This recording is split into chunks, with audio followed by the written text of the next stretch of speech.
ទទួលបានដៃគូជីវកម្មដោយមានទំនុកចិត្តត្រូវទេបង្កើត Hit Partner Pro និង Authenticate Account នេះឥឡូវនេះគ្រប់គ្រងសារដ៏ងាយស្រួលចំនួន24ម៉ោងកន្លែងតែមួយសម្រាប់ការធ្វើ quote និង survey ទីតាំងងាយស្រួលក្នុងការធ្វើនិងហែទាំនិងគ្រប់គ្រង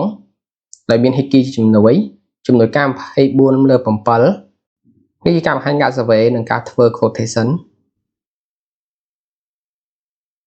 ទី1ជ្រើសរើសអត្តសញ្ញាណទី2បង្កើត One Hit ID ទី3បំពេញនូវព័ត៌មានក្រុមហ៊ុនឲ្យបានពេញលេញជំហានទី1យើងជ្រើសរើសនៅប្រភេទ account របស់យើងទី2គឺយើងជ្រើសរើសនិងបំពេញឈ្មោះនិង email របស់យើងឲ្យត្រឹមត្រូវជាពិសេសគឺលេខទូរស័ព្ទនិងរូបភាពភស្តុតាងអាជីវកម្មទី3បំពេញព័ត៌មានក្រុមហ៊ុនបន្ថែមដូចជាប្រភេទអាជីវកម្មនិងមុខរបរស្នូលហើយចុច submit ត្រូវចងចាំថារាល់គណនីទាំងអស់សិតតែត្រូវរងចាំការ approve រួចរាល់ពីខាងយើងដើម្បីមានសិទ្ធិប្រើពេញលេញទៅ function ផ្សេងៗរបស់កម្មវិធី Hit Partner Pro គុណសម្បត្តិនៃការបង្កើត account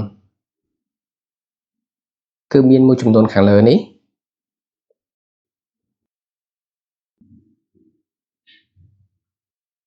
សម្រាប់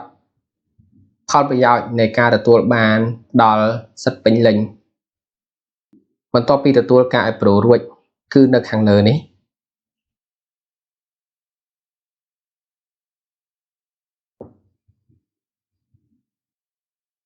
ទទួលបាននៅផលប្រយោជន៍